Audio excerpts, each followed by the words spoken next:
Olá, seja bem-vindo, a paz do Senhor Jesus. Nós estamos aqui, você e eu, e o pastor Zati aqui do meu lado, do Café com Palavra. E nós estamos estudando nesse episódio aqui, nessa temporada, melhor dizendo, sobre escatologia. E no episódio de hoje, nós estamos continuando o estudo sobre as 7 igrejas da Ásia. E hoje nós vamos falar sobre a igreja de Sardes, né? E, como você já sabe, nesses episódios, quem está nos conduzindo aqui é o pastor Zait, e ele vai nos conduzir aqui a conhecer um pouco mais sobre a igreja de Sardes.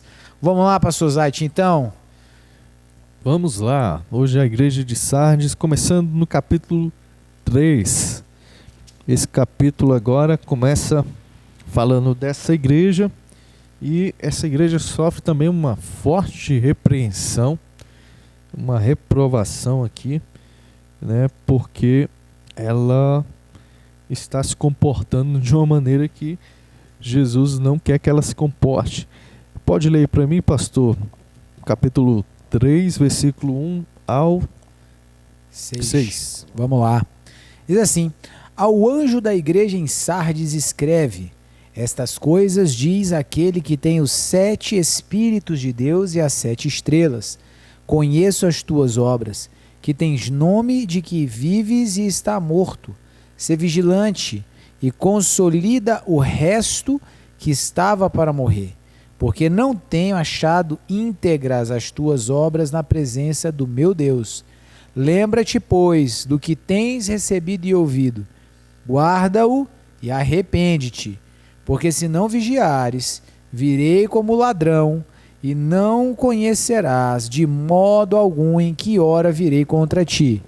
Tens, contudo, em Sardes, umas poucas pessoas que não contaminaram suas vestes, e andarão de branco junto comigo, pois são dignas.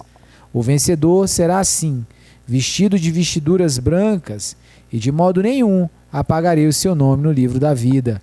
Pelo contrário, confessarei o seu nome diante de meu Pai e diante dos seus anjos. Quem tem ouvidos, ouça o que o Espírito diz às igrejas. Muito bem, essa igreja aqui, Jesus se apresenta para ela como aquele que tem os 7 Espíritos de Deus e as 7 estrelas. Falando de 7 Espíritos, é a personificação do próprio Espírito de Deus, né? Isaías vai falar, né, que o Messias ele teria os 7 Espíritos de Deus, né? E as 7 estrelas está falando das 7 igrejas aí. Então é uma direção para as igrejas, para que o Espírito Santo ele esteja no meio das igrejas. Sim. Ele esteja atuando nas igrejas. E a reprovação, o interessante é que a ordem aqui se inverte, né, porque a reprovação sempre vinha, Jesus se apresentava, ele dava algum elogio, mas agora ele já começa reprovando, né? E a reprovação aqui é que essa igreja ela tem o nome de que vive, mas ela está morta, e suas obras não são perfeitas diante de Deus. No capítulo 3, versículo 1. Então, ele dá um conselho para ela: ser vigilante, no versículo 2, e confirma o restante que estava para morrer, ou fortalece o restante que estava para morrer, né? Porque restaram alguns que não contaminaram suas vestes, né? Ele dá uma advertência no 3:3, ele diz: lembra-te do que tem recebido e ouvido, e guarda o que tem recebido e ouvido, e arrependa-se. Então, essa advertência aqui, para ela lembrar do que tem recebido e ouvido, guardar o que tem recebido e ouvido. Lembrar e guardar e arrepender-se. É uma igreja que está num estado de humanismo. Ela tende a ser controlada totalmente pelo pensamento humanista. Por isso é que ela está morta, né? Porque no humanismo o Espírito Santo não tem lugar. Ele não consegue falar ao coração das pessoas. Elas se fecham, elas se trancam totalmente e aquilo que é o que elas acham é que prevalece. Então as pessoas se cercam muito mais de filosofias, né, de pessoas que não são servas de Deus, falam muito mais ao coração dessas pessoas do que aqueles que são servos de Deus, que estão ministrando a palavra, que estão trazendo admoestação, exortação. Essas pessoas, elas não dão mais lugar a essa voz. E a tendência é a apostasia. É por isso que Jesus aqui vai falar: lembre-se do que tem recebido e ouvido, e guarda o que tem recebido e ouvido. Porque a fé vem pelo ouvir e ouvir a palavra de Deus. E nós temos vivido hoje, pastor, muito disso. Eu tenho encontrado muitas pessoas que elas são cheias de conhecimento da palavra de Deus, mas elas começam a trazer tanta mistura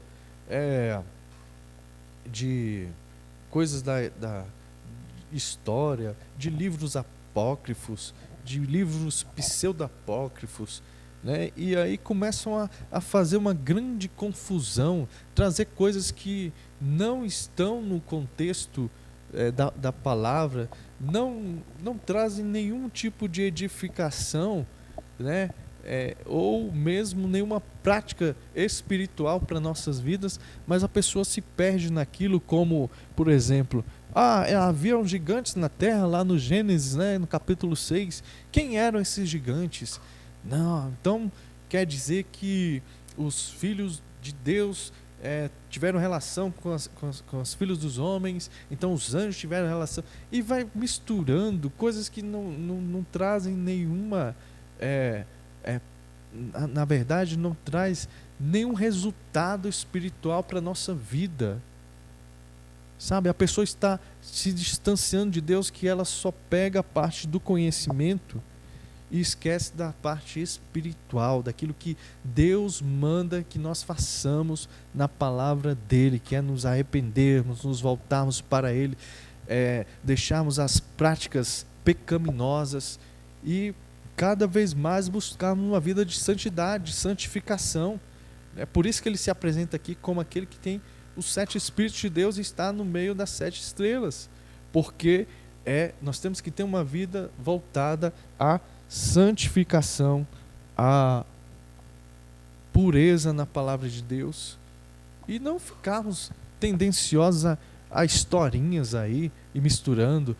Maria Madalena, ela teve um envolvimento com Jesus, né? Pessoas que são filhos de crente, pessoas que já estão numa caminhada cristã há muito tempo, e vai colocando tantas coisas, misturando, e vai morrendo, esfriando espiritualmente, e que a palavra, né, a ação da cruz já não tem resultado na vida dela, né? A cruz já não causa mais nada na vida dela, né, pastor?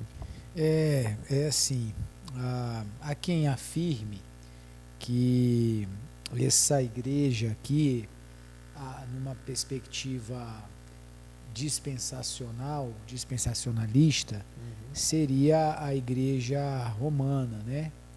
A igreja católica no seu auge, onde de fato existia nome de vivo, mas estava completamente morta. Então, de fato, aqui o que traz para mim esse entendimento é a arrogância, né? A altivez de julgar, né? Saber ou ter conhecimento e ter assim o controle. E aí, mais uma vez, ressaltando aqui a importância de como Jesus se apresenta, né? Ele dizendo que ele é aquele que tem os 7 espíritos e as 7 estrelas. Assim, aqui eu vejo Jesus dizendo: olha, é minha. Eu sou o dono disso aqui. Né? Sou eu o proprietário disso. Então, você não é o proprietário disso. Você não patenteou isso daí. A igreja não pertence a um sistema, a uma, enfim, a um grupo de pessoas. A igreja pertence a Jesus.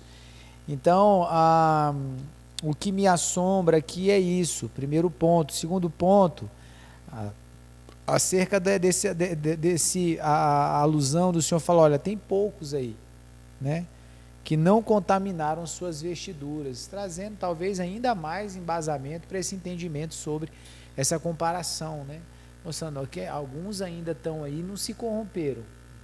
Então, assim, esse é um lugar, é uma realidade de vivência de igreja que é perigoso chegar. Esse lugar onde o pastor Zay estava falando, onde a perspectiva da mente humana, do humanismo, da intelectualidade, ela começa a agir de forma negativa, ela começa a ser um agente sabotador.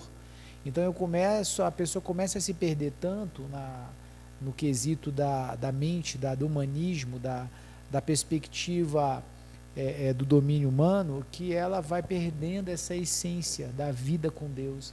Ela se torna um cientista da teologia, mas não alguém alcançado para a salvação. Que coisa louca, né? Como é que pode, né? E essa questão das vestes brancas, né, pastor? Fala também da pureza. A impureza é aquela coisa de cogitar entre dois pensamentos, né? Então, nós vemos que muitas dessas pessoas, como nós temos pregadores hoje em dia, que o Senhor tem falado muito, né, na questão dos... Fugiu o nome do... Da teologia, nome da teologia hipergraça. Da hipergraça, né, onde a pessoa defende mais ou menos essa linha de pensamento, onde eu não consigo fazer, então eu não vou tomar isso aqui como um fardo para mim, né? Eu vou tirar isso aí de lado e vamos criar outra coisa para a gente acreditar. Vamos criar um caminho mais fácil, né? Então essa é o tipo de questão que está descrito, que esse texto ele vem trazer à tona aqui para nós, né? Esse evangelho do caminho fácil, né? Eu peco porque as pessoas falam demais do pecado, então não vamos falar no pecado que resolve tudo. Pronto, acabou, é só não falar nele, né? Então eu tiro aquilo que eu acho difícil de fazer e eu tento passar a ideia que eu estou vivendo o evangelho, mas a palavra diz aqui que você está morto, já morreu. Se tirar a cruz do evangelho e não falar e não bater no pecado e não expor o ensino falso e não doer na gente e não arrancar pedaço, isso não é evangelho, né? Esse é um caminho muito fácil e não é o caminho estreito, é a porta, né? É o caminho largo e que muitos caminhos para ele, mas é para a perdição. Então nós temos que estar atentos com isso. Será que não estamos ficando contaminados? Porque essa igreja aqui, restaram poucos que não estavam com suas vestes, não estavam contaminados, poucos que estavam com suas vestes brancas. Então nós temos que olhar bastante para essa questão na nossa vida. Como está o nosso coração? Será que ele está dividido entre dois pensamentos? Será que eu ouço a palavra, mas eu questiono? Né? Eu sempre trago algum questionamento. Eu aceito isso, mas isso aqui eu elimino, né? Essa palavra aqui foi boa, essa parte aqui eu retiro, eu encubro, eu finjo que não ouvi, né? Então, seguir uma vida dessa maneira é você estar enganando a si mesmo, é a gente se enganar. e achar que está vivo espiritualmente, quando na verdade estamos decaídos, né, da graça de Deus. E ele diz aqui: fortalece os que estão para morrer, porque não achei perfeitas as suas obras. A questão aqui para nós combatermos essa heresia do humanismo é nos enchermos do Espírito Santo, é estar cheio do poder do Espírito Santo, porque a palavra de Deus não consiste, né, em filosofias, não consiste em simples ideias, mas é o poder de Deus para transformar todo aquele que se acha no estado de pecado para uma nova vida com Cristo. E é isso que a palavra aqui vem trazer, essa lembrança para nós. Lembra-te do que você ouviu, lembra-te, obedeça e arrependa-se. É tempo de arrependimento, sempre é tempo que Deus nos dá para nos arrependermos, nos voltarmos para Ele. Se estivermos com a nossa vida dessa forma, cocheando entre dois pensamentos, né, é hora de fortalecer as mãos fracas, os joelhos vacilantes e nos restabelecermos enquanto há tempo. E Deus está nos dando tempo, como deu para essa igreja aqui. Ele pediu para ela se arrepender e diz que o vencedor será igualmente vestido de branco. E jamais apagarei o seu nome do livro da vida, mas o reconhecerei diante do meu Pai e dos seus anjos. Então, há essa promessa de não riscar o nome lá do livro da vida. Então, toma cuidado, porque existem teologias, né, que dizem que uma vez salvo, para sempre salvo. E aqui está dizendo que o seu nome pode ser riscado do livro da vida, mas ele diz que jamais apagará o seu nome do livro da vida, né, daquele que se achar com as suas vestes brancas.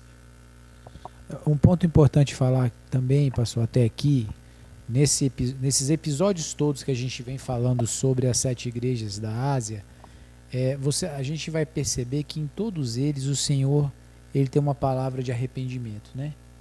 Ele aponta, verdade. Mas eles, olha, se arrepende, se arrepende, se arrepende. Então, assim, de tudo que a gente está falando aqui, apontando, se tem uma coisa que deve ficar ecoando no nosso coração, não é aqui a questão do quão problemático, do quão, né, assim, falho nós como igreja podemos estar. Mas todos esses apontamentos, a palavra que deve ecoar na sua alma, na sua mente, no seu coração ainda é tempo de se arrepender, ainda podemos, ainda há uma convocação do Senhor, não há, sabe, você vê todas as igrejas, dasquelas que, com exceção daquela que não houve nenhuma repreensão, mas todas as outras, por pior que tenha sido o pecado, até para Jezabel, até para quem que foi usado ali, como a Jezabel diz, arrepende aí. Então, todo tipo de ação, todo tipo de prática, todo tipo de erro, de falha, ele está sempre falando, olha, dá para arrepender, tem como arrepender. Então, isso é importante deixar aqui para nós, mesmo dentro dessa perspectiva de humanismo, ele está dizendo, olha, eu estou mostrando, arrepende-te, arrepende que tem jeito, né? Então é isso, meu amigo, muito obrigado por estar nos acompanhando, né? Nós nos despedimos aqui, até o próximo episódio, pastor Igor. Amém, Deus abençoe, até o próximo episódio aqui no nosso Café com Palavra.